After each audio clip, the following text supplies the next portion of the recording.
અમેરિકામાં વસતા લાખો ભારતીય પરિવાર માટે માર્ચ 2026નો આ સમય ઇતિહાસનો સૌથી મોટો વળાંક સાબિત થઈ રહ્યો હોય એવું નથી લાગતું? કારણ કે એક તરફ ગ્રીન કાર્ડની વર્ષોની લાંબી પ્રતીક્ષાનો અંત લાવવાની આશા જાગી છે, તો બીજી તરફ અમેરિકાની નાગરિકત્વના કાયદામાં થનારા મૂળભૂત ફેરફારોએ ઊંડી ચિંતા જગાવી દીધી છે દરેક એનઆરઆઈ માટે. અમેરિકી વિદેશ મંત્રાલય દ્વારા જાહેર કરાયેલા માર્ચ 2026ના વિઝા બુલેટિનમાં ભારતીયો માટે અત્યંત આશાસ્પદ સમાચારો આપણે જોયા હતા, જેમાં ખાસ કરીને EB2 કેટેગરીમાં ગ્રીન કાર્ડ ફાઇલ કરવાની તારીખોમાં સીધો 11 મહિનાનો મોટો ઉછાળો જોવા મળ્યો હતો, જેનો અર્થ એ છે કે હવે નવેમ્બર 2014 સુધીની પ્રાયોરિટી ડેટ ધરાવતા પ્રોફેશનલ પોતાની અરજી સબમિટ કરી શકે છે. અને તેની સાથે જ EB1 કેટેગરીમાં પણ 4 મહિનાનો નોંધપાત્ર સુધારો થયો હતો, જે ઉચ્ચ લાયકાત ધરાવતા સંશોધકો અને મેનેજરો માટે મોટી રાહતના સમાચાર ગણી શકાય. પણ આ અચાનક આવેલી તેજી પાછળનું મુખ્ય કારણ શું? ફેમિલી સ્પોન્સર વિઝાનો વપરાશ ન થતો તે ક્વોટા એમ્પ્લોયમેન્ટ કેટેગરીમાં ટ્રાન્સફર થયા છે કે શું? અને ભારતીયો આ લાઇનમાં સૌથી આગળ હોવાથી તેમને સીધો ફાયદો મળ્યો કે શું? પરંતુ આ વહીવટી રાહતની વચ્ચે એક મોટો આંચકો પણ છુપાયેલો છે, તે દરેક એનઆરઆઈએ જાણવો જોઈએ. કારણ કે H1B વિઝાની આખી સિસ્ટમ હવે બદલાઈ ગઈ. વર્ષ 2027ની નવી સિઝનથી જૂની લોટરી પદ્ધતિને તિલાંજલિ આપીને હવે વધુ પગાર ધરાવતા લોકોને જ વિઝા આપવાની વેઇઝ વેઇટેડ સિસ્ટમ અમલમાં આવી ગઈ, જેમાં 4 અલગ અલગ પ્રકારના સ્તરો નક્કી કરવામાં આવ્યા છે. અને જો તમારી નોકરી લેવલ 4 એટલે કે ઉચ્ચ પગારવાળી હશે તો જ તમારી પસંદગીના ચાન્સ 4 ગણા વધી શકે છે, જ્યારે એન્ટ્રી લેવલના કર્મચારીઓ માટે રસ્તો અત્યંત મુશ્કેલ બની જશે.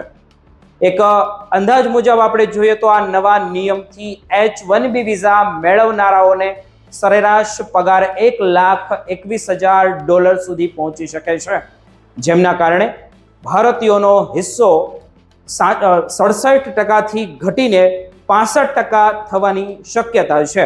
એટલું જ નહીં, વિદેશથી આવતા કામદારો માટે $1,00,000ની જંગી એડિશનલ ફી પણ લાદવામાં આવી છે, જે આપણે બધા જાણીએ છીએ, જે કંપનીઓ માટે ભારતીય ટેલેન્ટને હાયર કરવાનું મોંઘું બનાવી દેશે.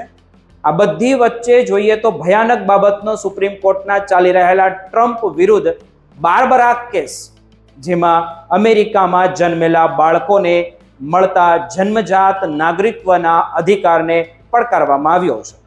અને જો સરકારની દલીલ સ્વીકારવામાં આવે તો જે માતા પિતા પાસે ગ્રીન કાર્ડ નથી તેમના અમેરિકામાં જન્મેલા બાળકો અમેરિકન નાગરિક નહીં ગણાય, જે ભારતીય ડાયસ્પોરા માટે જે અસ્તિત્વનો સવાલ ગણી શકાય કે પછી ઊભો કરે છે આ સવાલ.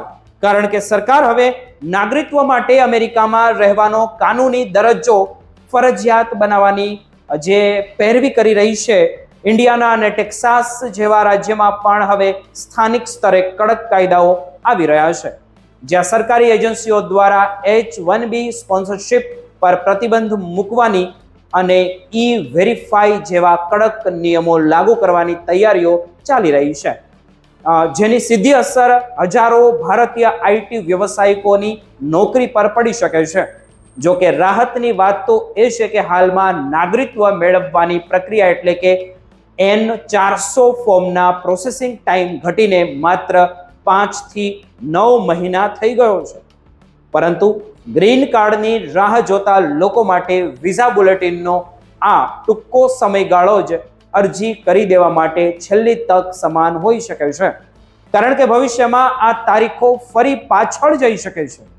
અને રાયસીના ડાયલોગ્સ 2026માં પણ આ મુદ્દે ચર્ચા થઈ હતી, કે જ્યાં જાણવા મળ્યું હતું કે 64% ભારતીય અમેરિકનો હાલની ઇમિગ્રેશન નીતિઓથી નારાજ છે અને ઓનલાઈન વધી રહેલા વંશીય ભેદભાવથી પણ ચિંતિત છે.